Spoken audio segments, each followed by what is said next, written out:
O meia Rodrigo Garro, jogador do Corinthians, está no centro de um caso que tem gerado grande repercussão nos meios esportivos e jurídicos.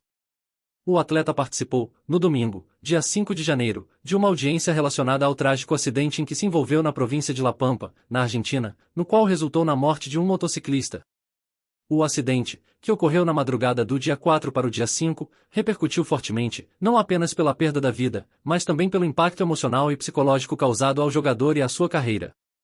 Garro foi indiciado por homicídio culposo, o que significa que ele é acusado de causar a morte do motociclista sem a intenção de matá-lo, mas por negligência ou imprudência no trânsito.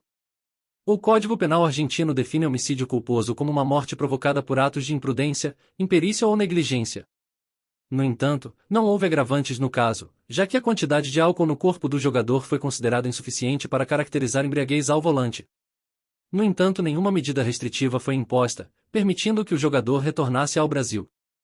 Com isso, Garro volta ao Brasil na noite de segunda-feira, e a expectativa é de que ele se reapresente no CT Joaquim Grava na terça-feira dia 7, quando o elenco do Corinthians inicia a preparação para a temporada de 2025.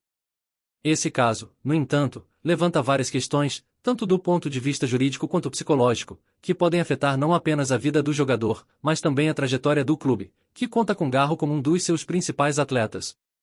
O acidente aconteceu em um cruzamento de uma pequena rodovia, onde o meia dirigia seu carro, e uma via sem asfalto, por onde circulava a motocicleta. A falta de sinalização e iluminação no local contribuiu para o trágico acontecimento.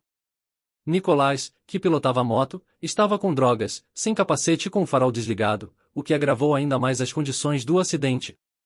O choque entre a moto e o veículo de Garro resultou na morte do motociclista, um evento que causou uma grande comoção na comunidade local e gerou um impacto significativo na vida do jogador. O teste de alcoolemia realizado no jogador revelou 0,54 gramas de álcool por litro de sangue, o que está abaixo do limite legal para a configuração de embriaguez ao volante, mas ainda assim configurou um fator de risco. Embora o nível de álcool não tenha sido suficiente para agravar o caso, a imprudência no trânsito foi considerada um dos fatores determinantes para o indiciamento. O procurador responsável pelo caso ainda precisa decidir se formalizará a acusação de homicídio culposo, e o processo judicial pode acabar demorando um pouco, o que gera uma série de incertezas sobre o futuro de Garro, tanto no aspecto pessoal quanto profissional. A decisão final sobre o julgamento dependerá da avaliação do juiz, mas, por enquanto, o jogador continua com sua rotina no Corinthians. Uma das maiores preocupações em torno deste caso é a saúde mental de Rodrigo Garro. O acidente, com a perda de uma vida, sem dúvida teve um impacto psicológico profundo no jogador, que precisa lidar não apenas com as consequências legais, mas também com o trauma emocional. A pressão sobre Garro é imensa, e muitos se perguntam se ele deveria continuar jogando futebol enquanto aguarda o desfecho do processo judicial. Embora o Corinthians tenha mostrado total apoio a Garro, com acompanhamento psicológico e jurídico, a decisão de permitir que ele siga com a rotina de treinos e jogos levanta dúvidas. A questão emocional é uma das mais delicadas, pois o jogador pode estar enfrentando um turbilhão de sentimentos, incluindo culpa, tristeza e frustração, que podem afetar diretamente seu desempenho dentro de campo. O futebol, por ser um esporte de alto desempenho, exige que os atletas estejam mentalmente preparados para lidar com pressões constantes, tanto dentro quanto fora de campo. Nesse momento, é fundamental que Garro tenha um suporte contínuo para que possa se recuperar emocionalmente e lidar com a situação de maneira saudável. Além disso, a pressão de voltar ao time e de assumir novamente seu posto de titular pode ser um fator estressante para o atleta. Embora o Corinthians tenha mostrado solidariedade, a torcida, por sua vez, está dividida sobre o que esperar de Garro. Muitos torcedores demonstraram compreensão, dizendo que tudo vai dar certo e reconhecendo que o acidente foi um evento trágico e que Garro não teve intenção de causar a morte.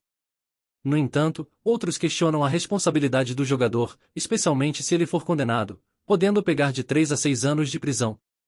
Garro tem se mostrado um jogador essencial para o Corinthians. Seu desempenho tem sido um dos destaques da equipe, com uma visão de jogo e passes que ajudam a comandar as ações ofensivas do time. Sua habilidade técnica e capacidade de criar jogadas têm sido vitais para o Corinthians.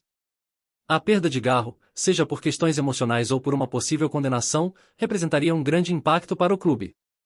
O Corinthians perderia uma de suas principais peças para a temporada de 2025. Embora o time tenha outros jogadores talentosos, como Igor Coronado, a ausência de Garro não será fácil de suprir. O clube precisaria encontrar uma solução estratégica, seja trazendo outro jogador para preencher a posição de Garro, ou ajustando a formação do time para minimizar os efeitos de sua ausência. Além disso, a questão psicológica de Garro também levanta dúvidas sobre sua capacidade de desempenhar um alto nível de futebol enquanto aguarda os desdobramentos do julgamento. A pressão sobre o jogador será enorme, e é natural que seu desempenho seja afetado por sua saúde mental. Nesse sentido, o Corinthians tem se mostrado atento às necessidades do atleta, oferecendo todo o suporte necessário. Outra dúvida sobre a situação de Garro é o tempo que o processo judicial pode levar. O caso de homicídio culposo, por envolver a morte de uma pessoa, exige uma investigação detalhada, o que pode fazer com que o julgamento se arraste por muito tempo. Em casos como esse, é comum que a defesa do réu busque uma negociação, o que pode resultar em um acordo ou em uma redução da pena. Ainda assim, há a possibilidade de que Garro enfrente uma prisão preventiva, caso o juiz considere que há risco de fuga ou de obstrução da justiça. No entanto, até o momento, não há indícios de que ele será preso antes do julgamento. Se condenado, Garro poderá ser sentenciado a cumprir pena de prisão, dependendo das circunstâncias do caso. A possibilidade de uma prisão impactaria ainda mais sua carreira, já que ele ficaria afastado do futebol por um período de 3 a 6 anos. A torcida do Corinthians tem se mostrado solidária em sua maioria, mas, como é natural em casos como este, a opinião pública se divide. Muitos corintianos demonstraram apoio incondicional ao jogador, acreditando que o acidente foi um evento trágico e imprevisto, e que Garro deve ser tratado com compreensão e apoio. Por outro lado, há aqueles que consideram que a responsabilidade do jogador deve ser levada em conta, e que ele deve arcar com as consequências legais de suas ações, independentemente das circunstâncias. Essa divisão de opiniões também se reflete no comportamento do próprio Garro, que precisa lidar com as expectativas da torcida e a pressão para voltar ao time em grande forma. A pressão pública e o peso da responsabilidade podem tornar ainda mais difícil para o jogador superar o trauma psicológico do acidente. O Corinthians, por sua vez, tem se mostrado comprometido em apoiar Garro durante esse período difícil. O diretor jurídico Vinícius Cascone e o executivo de futebol Fabinho Soldado estão em contato constante com os advogados de Garro para garantir que ele tenha toda a assistência necessária, tanto jurídica quanto psicológica. O clube tem se esforçado para fornecer o melhor suporte ao jogador, ciente da importância de manter a saúde mental do atleta em equilíbrio para que ele possa voltar aos treinos e jogos quando estiver preparado. A equipe se reapresenta nesta terça-feira, para iniciar os trabalhos para a temporada de 2025, com o primeiro jogo marcado para o dia 16 de janeiro, contra o Red Bull Bragantino, pelo Campeonato Paulista. O Corinthians está no grupo com Botafogo de Ribeirão Preto, Inter de Limeira e Mirassol, e tem grandes expectativas para o início da competição. O futuro de Garro, no entanto, permanece incerto, e sua participação na temporada dependerá de uma série de fatores, incluindo seu estado emocional, a evolução do processo judicial e a decisão do clube sobre o melhor caminho a seguir. Então, pessoal, essa foi a história de Rodrigo Garro, um dos principais jogadores do Corinthians, que agora enfrenta não só um processo jurídico complicado, mas também uma série de desafios emocionais que podem impactar sua carreira no futebol. O futuro do jogador, do time e até mesmo a relação da torcida com ele ainda são questões abertas, e tudo indica que esse caso vai se arrastar por um bom tempo. Agora, queremos saber a sua opinião. O que você acha sobre tudo isso? Garro deveria continuar jogando enquanto aguarda o julgamento?